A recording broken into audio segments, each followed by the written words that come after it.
दोस्तों वक्त था 1600 का, जब अंग्रेजों का भारत में आगमन होता है। अंग्रेज भारत में ट्रेडर्स यानी कि व्यापारी की हैसियत से आते हैं। उस समय पर भारत कई छोटी छोटी रियासतों में बटा हुआ था। सहम कर, हाथ जोड़कर वो अपनी कंपनी ईस्ट इंडिया कंपनी के ट्रेडिंग राइट्स यहाँ के राजा से लेकर अपना व्यापार शुरू करते हैं। दोस्तों किसी भी कंपनी के कुछ शेयर होल्डर्स होते हैं जो उस कंपनी के मालिक कहलाए जाते हैं। ईस्ट इंडिया कंपनी के भी इंग्लैंड में कुछ शेयर होल्डर्स थे जिन्हें कोर्ट ऑफ शेयर होल्डर्स कहा जाता था, और कंपनी का अफेयर संभालने के लिए इन्हीं कोर्ट ऑफ शेयर होल्डर्स के द्वारा कोर्ट ऑफ डायरेक्टर्स को अपॉइंट किया जाता था। और यहाँ कोर्ट ऑफ डायरेक्टर्स कंपनी के फंक्शनिंग को मैनेज करने के लिए गवर्नर्स को अपॉइंट किया करते थे। दोस्तों ये court of directors he company के एडमिनिस्ट्रेशन को संभाला करते थे, और इनके पास सुपेरियर अथॉरिटी थी जो कंपनी के गोल्स चेंज या मॉडिफाई भी कर सकते थे। इनके पास इतनी पावर थी कि वो कंपनी के ट्रेडिंग एक्टिविटीज़ को भी सस्पेंड कर सकते थे। दोस्तों ईस्ट इंडिया कंपनी के रूल्स के मुताबिक वहाँ काम करने वाला एम्प्लॉय प्राइवेट ट्रेड भी कर सकता था। फॉर एग्जाम्पल, कंपनी का कोई टेबल है जो कि 100 रुपये का है और उसे दो तरीकों से बेचा जा सकता था। एक तरीका था कि वो जो टेबल है वो कंपनी के नाम पर बेचा जाए जिससे वो 100 रुपये कंपनी को मिलेंगे, और दूसरा रास्ता था कि एम्प्लॉय खुद के नाम पर वो बेच सकता था जिससे उस एम्प्लॉय को वो 100 रुपये मिल जाएंगे। तो ऑब्वियस है जो एम्प्लॉय है वो प्राइवेट ट्रेड ही करने लगे, जिससे एम्प्लॉयज को दो तरीकों से पैसे मिलने लगे। एक तो वो जो प्राइवेट ट्रेड किया है वो सामान बेचकर, और दूसरा जो सैलरी उन्हें मिल रही थी वो पाकर। तो इस वजह से जो एम्प्लॉयज है वो अमीर होते जा रहे थे, पर कंपनी गरीब होते जा रही थी। कंपनी को प्रॉफिट नहीं हो रहा था और जिससे शेयर होल्डर्स को उनका डिविडेंड नहीं मिल पा रहा था। अब ब्रिटिशर्स ने सोचा कि कंपनी को रेगुलेट करना जरूरी है, इसीलिए 1773 में लॉर्ड नॉर्थ ब्रिटिश पार्लियामेंट में बिल प्रेजेंट करते हैं, और इसी के तहत लाया जाता है ईस्ट इंडिया कंपनी को रेगुलेट करने वाला पहला एक्ट, जिसे रेगुलेटिंग एक्ट 1773 कहा जाता है। इसके तहत गवर्नर ऑफ बंगाल को गवर्नर जनरल ऑफ बंगाल बना दिया जाता है, जो कि वॉरेन हास्टिंग बनते हैं। 4 लोगों की एग्जीक्यूटिव काउंसिल बना दी जाती है जो गवर्नर जनरल को असिस्ट करेगी। बॉम्बे और मद्रास के गवर्नर्स को गवर्नर जनरल ऑफ बंगाल के सबऑर्डिनेट बना दिया जाता है। प्राइवेट ट्रेड कंप्लीटली बैन कर दिया जाता है। एक सुप्रीम कोर्ट स्टैब्लिश किया जाता है कलकत्ता में। एलिजा एम्पे चीफ जस्टिस बनते हैं और बाकी 3 और जजेस होते हैं। भारत में हो रहे सिविल और मिलिट्री अफेयर्स के बारे में कोर्ट ऑफ डायरेक्टर्स को जानकारी देने की भी बात की जाती है।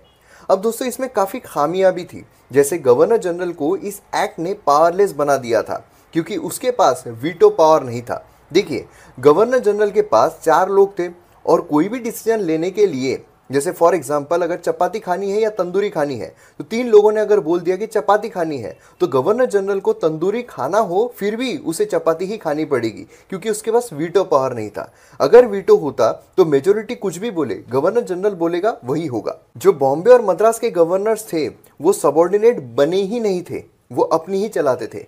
सुप्रीम कोर्ट के प्रोविजंस काफ़ी वेग थे, आम जनता के लिए ऑफकोर्स कुछ भी नहीं था। दोस्तों जो ईस्ट इंडिया कंपनी के सर्वेंट्स थे वो भी सुप्रीम कोर्ट के ज्यूरिसडिक्शन में आ गए थे, जिससे उनको चीड़ मच गई कि हमारा क्लास जहां हाई है वही हम उसी कोर्ट में हमारा केस लड़ा जाएगा जहां पर इंफीरियर इंडियंस का केस लड़ा जा रहा है। इतना ही नहीं, गवर्नर जनरल और काउंसिल के एक्शंस भी अकाउंटेबल बनाए गए थे सुप्रीम कोर्ट की ज्यूरिसडिक्शन में। मतलब अब उनको सुप्रीम कोर्ट का जवाब देना होगा कि तुमने चपाती ही क्यों ली, तंदूरी क्यों नहीं ली। तो इससे उन लोगों को भी चिढ़ मच गई। इसे रेक्टिफाई करने के लिए 1781 में एक्ट लाया जाता है जिसे एक्ट ऑफ सेटलमेंट या फिर डिक्लेरेटरी एक्ट कहा जाता है। इसमें सुप्रीम कोर्ट की पावर कम कर दी गई, मतलब गवर्नर जनरल और काउंसिल अब इसके बाहर थे। इसमें यह भी कहा गया कि मुस्लिम केस मुस्लिम लॉ के हिसाब से होगा और हिंदू केस हिंदू लॉ के तहत लड़ा जाएगा। ये पहला एक्ट था जहां एग्जीक्यूटिव को जुडिशियरी से सेपरेट किया गया था। दोस्तों इस एक्ट में भी सबसे बड़ी प्रॉब्लम यही थी कि गवर्नर जनरल के पास कोई पावर नहीं थी, जिसकी वजह से काफ़ी बार जो डेडलॉक है वो क्रिएट हो जाया करता था। उसी के साथ साथ कंपनी अपने एक्सपांशन के लिए भारत के राजा से वॉर कर लेती थी, और कोर्ट ऑफ डायरेक्टर्स के लिए ये मैनेज करना बहुत मुश्किल हो रहा था कि यार पैसों पर ध्यान दे या टेरिटरी पर ध्यान दे। इसी वजह से ब्रिटिश के पीएम विलियम पिट अब कंपनी पर और कंट्रोल लाने के लिए 1784 में पिट्स इंडिया एक्ट लेकर आते हैं, जिसके तहत सबसे पहले तो कोर्ट ऑफ डायरेक्टर्स जिन्हें शेयर होल्डर्स अपॉइंट किया करते थे, जो कंपनी के प्रॉफिट्स में इंटरेस्टेड थे, उनके पास कमर्शियल अफेयर्स दे दिया जाता है कि जाओ तुम लोग पैसों का देखो। और पॉलिटिकल अफेयर्स के लिए बोर्ड ऑफ कंट्रोल स्टैब्लिश किया गया, और ये मिलिट्री ऑपरेशंस, टैक्स जो भारतीयों पर लगाया जाता था, ये सब देखा करते थे। इसे ही डबल गवर्नमेंट कहा जाता था। गवर्नर जनरल की काउंसिल को 4 से 3 कर दिया गया। दोस्तों, इस एक्ट के थ्रू पहली बार कंपनी की टेरिटरी को ब्रिटिश पोजेशन इन इंडिया कहा गया और ब्रिटिश गवर्नमेंट का कंपनी के अफेयर्स पर भी कंट्रोल आ चुका था। दोस्तों, ये जो बोर्ड ऑफ कंट्रोल थे, इसमें सेक्रेटरी ऑफ स्टेट, प्रेसिडेंट हुआ करते थे और एक चांसलर था और 4 प्राइवी काउंसिलर्स थे जो किंग के द्वारा अपॉइंट किए जाते थे और मोस्टली इन पर नेपोटिज्म का आरोप लगा करता था। अब गवर्नर जनरल फिर भी रो रहा था, जिस वजह से 1786 में सप्लीमेंट्री एक्ट लाया जाता है जिसमें गवर्नर जनरल को वीटो दे दिया जाता है और उसे कमांडर इन चीफ बना दिया जाता है। करप्शन रोकने के लिए सिविल और मिलिट्री ऑफिसर्स को ज्वाइनिंग के लिए 2 महीने के अंदर अंदर प्रॉपर्टी डिस्क्लोज करने को कहा जाता है कि भाई करप्शन ना करो, और करप्ट ऑफिसर्स के लिए सीवियर पनिशमेंट भी दी जाती है। अब दोस्तों, ये जो ईस्ट इंडिया कंपनी भारत में ट्रेड करती थी, इसे एक्सक्लूसिव राइट दिए गए थे, मतलब और कोई कंपनी इंग्लैंड से भारत में ट्रेड करने के लिए नहीं आ सकती थी। इसे ही बरकरार रखने के लिए 1793 में एक और चार्टर एक्ट लाया जाता है जिसमें कंपनी की मोनोपोली 20 साल और एक्सटेंड कर दी जाती है। दोस्तों, 1793 से पहले तक बोर्ड ऑफ कंट्रोल के जो मेंबर्स हैं उनकी सैलरी इंग्लैंड से आती थी। अब जो ब्रिटिशर्स हैं उन्होंने यहाँ भारतीयों को लूटकर काफ़ी पैसा इकट्ठा कर लिया था और इसीलिए बोर्ड ऑफ कंट्रोल की सैलरी इंडियन रेवेन्यू से ही दी जाना शुरू की गई। गवर्नर जनरल की पावर को भी यहाँ पर बढ़ा दिया गया था। दोस्तों, अब 1813 तक इंग्लैंड में कई सारे ट्रेडर्स इंडिया के साथ ट्रेड करना चाह रहे थे और इसी वजह से गवर्नमेंट पर प्रेशर बनाया जाता है। फिर गवर्नमेंट लेकर आती है charter act 1813। East India company की मोनोपोली इस एक्ट के तहत हटा दी जाती है, पर जिसमें सबसे ज़्यादा पैसा था चाय, उसमें अभी भी ईस्ट इंडिया कंपनी की मोनोपोली रखी जाती है और उसी के साथ साथ जो चाइना के साथ ट्रेड चलता था उसमें भी काफ़ी सारा पैसा था और जो चाइना के साथ ट्रेड है उसमें भी मोनोपोली ईस्ट इंडिया कंपनी की ही रखी जाती है। अब नए ट्रेडर्स भारत में आएंगे तो ज़्यादा मैन पावर लगेगी। अब इतने सारे लोग इंग्लैंड से तो नहीं ला सकते ना, इसीलिए भारत के लोगों को वो सारा कामकाज सिखाने की ज़रूरत थी और इसीलिए ब्रिटिशर्स जो एजुकेशन सिस्टम है वो डेवलप करते हैं जिसके लिए 1 लाख रुपए दिए जाते हैं। अब दोस्तों, ईस्ट इंडिया कंपनी भारत का काफ़ी सारा हिस्सा अपने ताबे में ले चुकी होती है और इसी वजह से एडमिनिस्ट्रेशन को भी बढ़ाने की ज़रूरत थी। ब्रिटिशर्स के द्वारा 1833 एक्ट लाया जाता है जिसे सेंट हेलेना एक्ट भी कहा जाता है। इसके तहत गवर्नर जनरल ऑफ बंगाल को गवर्नर जनरल ऑफ इंडिया बना दिया जाता है, जो कि बेंटिक सबसे पहला बनता है। गवर्नर जनरल की काउंसिल फिर से 4 की कर दी जाती है। अब तो गवर्नर जनरल के पास वीटो भी है, तो 3 हो 4 हो क्या ही फर्क पड़ता है।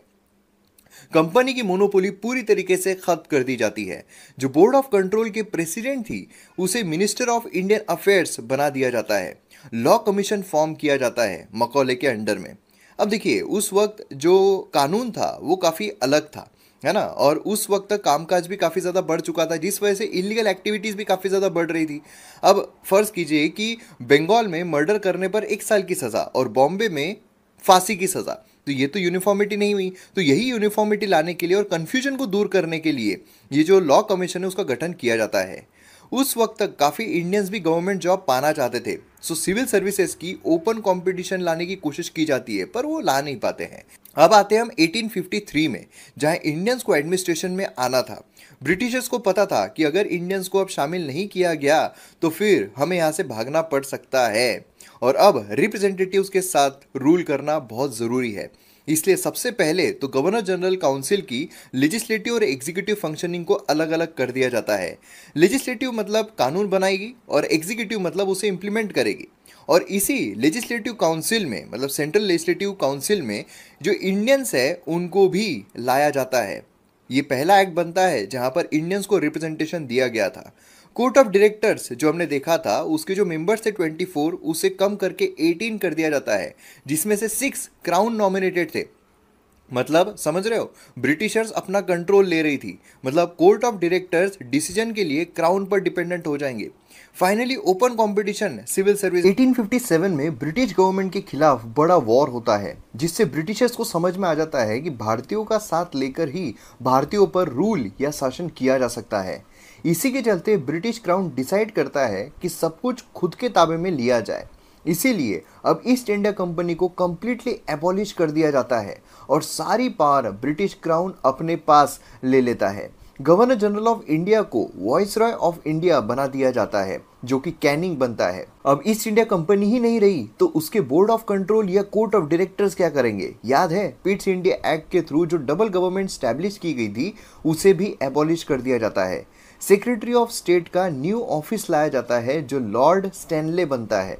मतलब अब वॉइसरॉय जवाब देगा सेक्रेटरी ऑफ स्टेट को और सेक्रेटरी ऑफ स्टेट जवाब देगा ब्रिटिश के नेताओं को। इस सेक्रेटरी ऑफ स्टेट का एडमिनिस्ट्रेशन पर कंप्लीट कंट्रोल था।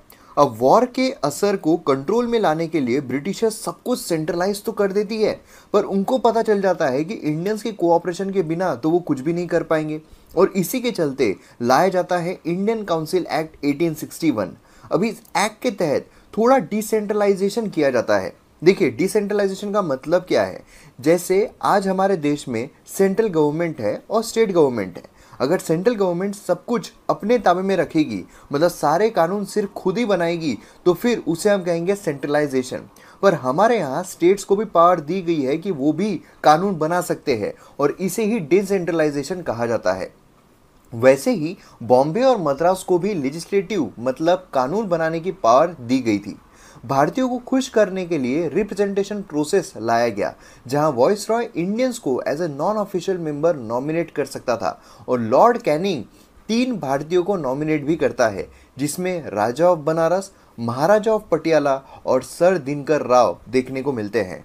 पर ये सब ब्रिटिशर्स के फेवरेट ही हुआ करते थे। 3 नए लेजिस्लेटिव काउंसिल स्टैब्लिश किए गए, 1862 में बंगाल में, 1866 में नॉर्थ वेस्ट फ्रंटियर प्रोविंस में और 1897 में पंजाब में। पोर्टफोलियो सिस्टम लाई गई, मतलब अब वॉइसरॉय की काउंसिल के मेंबर्स रेवेन्यू, एजुकेशन ऐसे अलग अलग डिपार्टमेंट संभालने लगे। अब दोस्तों, वॉइसरॉय को कानून लाना है तो काउंसिल के मेंबर्स की मेजोरिटी ज़रूरी थी, पर अगर इमरजेंसी आ जाए तो वॉइसरॉय ऑर्डिनेंस भी ला सकता था, जिसकी लाइफ 6 मंथ्स की थी। इसके लिए काउंसिल की अनुमति की जरूरत नहीं थी। जैसे आज हमारे यहाँ पर भी हमें ऑर्डिनेंस देखने को मिलता है जो राष्ट्रपति के द्वारा लाया जा सकता है। अब दोस्तों, इंडियंस और जागरूक होने लगे, जिस वजह से अब उनके अधिकारों की मांग वो करने लगे। भारतीयों से पैसे लेकर जो अंग्रेज भारत का बजट बना रहे थे, उसमें भारतीयों की इन्वॉल्वमेंट भारतीय लोग मांगने लगे और इसी के चलते इंडियन काउंसिल एक्ट 1892 लाया जाता है। इसके तहत लेजिस्लेटिव काउंसिल में इंडियंस की नॉन ऑफिशियल मेजोरिटी को बढ़ा दिया जाता है, पर अब भी इन्हें माइनॉरिटी में ही रखा गया था। भारतीयों को बजट डिस्कस करने की परमिशन दी जाती है और क्वेश्चन भी पूछने की अनुमति दी जाती है, पर अगर जवाब दे दिया गया, जैसे फॉर एग्जांपल अगर बजट पर इंडियंस ने पूछा कि आप इस पर इतने पैसे क्यों खर्च कर रहे हो और सामने से जवाब आ गया जस्ट, तो अब सप्लीमेंट्री क्वेश्चन नहीं पूछा जा सकता था।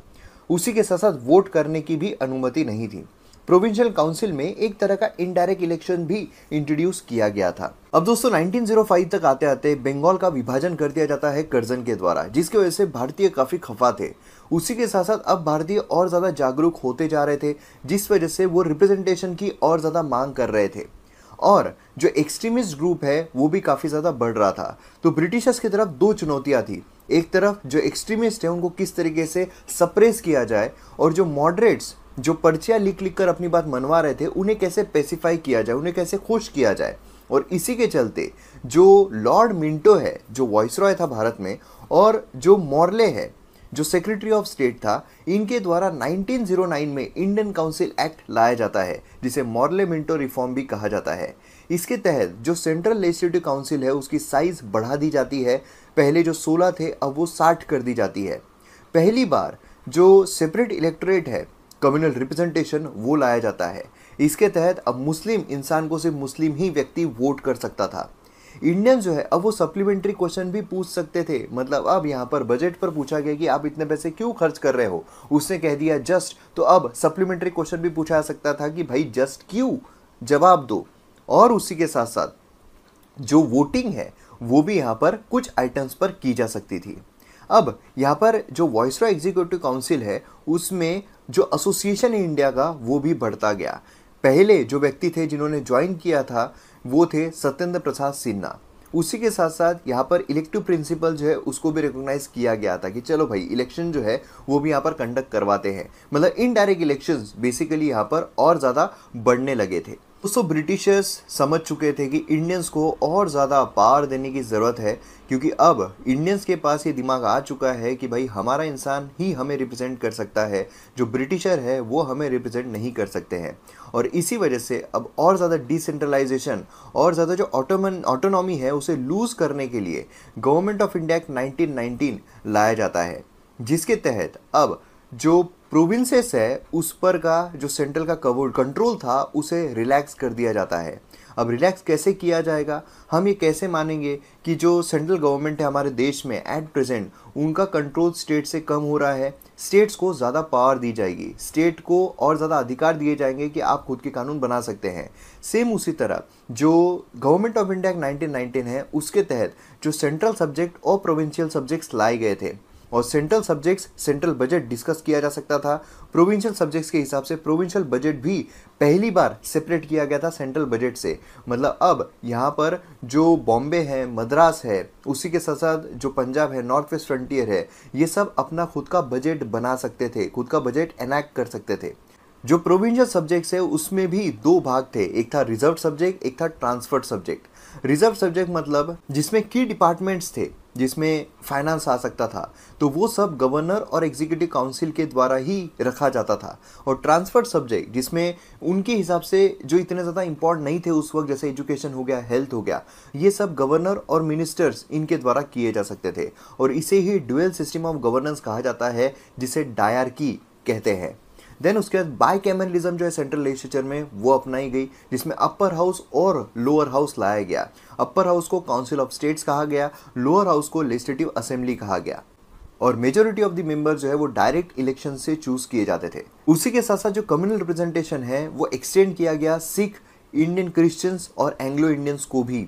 और सबसे इंपॉर्टेंट चीज़, जो महिलाएं हैं उनको पहली बार जो वोट है वो करने का अधिकार दिया गया। उसी के साथ साथ एक नया ऑफिस लंदन में ओपन किया गया हाई कमिश्नर का। उसी के साथ साथ भारतीय 25% ऑफ बजट पर वोट कर सकते थे। अब दोस्तों 1935 तक आते आते तो इंडियंस और ज़्यादा अग्रेसिव हो चुके थे।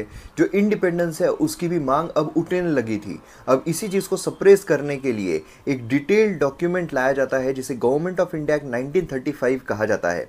इसी के बलबूते पर काफ़ी सारी चीज़ें हमारे संविधान में भी देखने को मिलती है। इसके तहत सबसे पहले तो ऑल इंडिया फेडरेशन लाया गया, जिसके तहत फेडरल लिस्ट, प्रोविंशियल लिस्ट और कॉन्करेंट लिस्ट देखने को मिली। फेडरल लिस्ट मतलब वो सब्जेक्ट्स जिस पर एक्सक्लूसिवली जो गवर्नर है, जो वॉइसरॉय है, उसका अधिकार था। देन प्रोविंशियल लिस्ट जिस पर जो प्रोविंसेस है वो कानून बना सकते थे, और कॉन्करेंट में दोनों ही बना सकते थे। जैसे आज हमारे यहाँ पर यूनियन लिस्ट, स्टेट लिस्ट और कॉन्करेंट लिस्ट देखने को मिलती है। उसी के साथ साथ जो डायरकी अपनाई गई थी प्रोविंसेस में, जो रिजर्व सब्जेक्ट, ट्रांसफर सब्जेक्ट थे, उसे भी एबॉलिश कर दिया जाता है। उसी के साथ साथ एक रिस्पॉन्सिबल गवर्नमेंट लाई जाती है, जिसके तहत जो वॉइसरॉय है उसे अब काउंसिल ऑफ मिनिस्टर्स के आधार पर ही एक्ट करना पड़ेगा। Communal representation depressed classes, women, labours के लिए भी लाए जाते हैं। इसमें federal public service commission, joint public service commission और प्रोविंशियल पब्लिक सर्विस कमीशन लाया जाता है। रिजर्व बैंक ऑफ इंडिया भी स्टैब्लिश किया जाता है। जो फ्रेंचाइज है वो 10% ऑफ टोटल पॉपुलेशन को एक्सटेंड कर दी जाती है।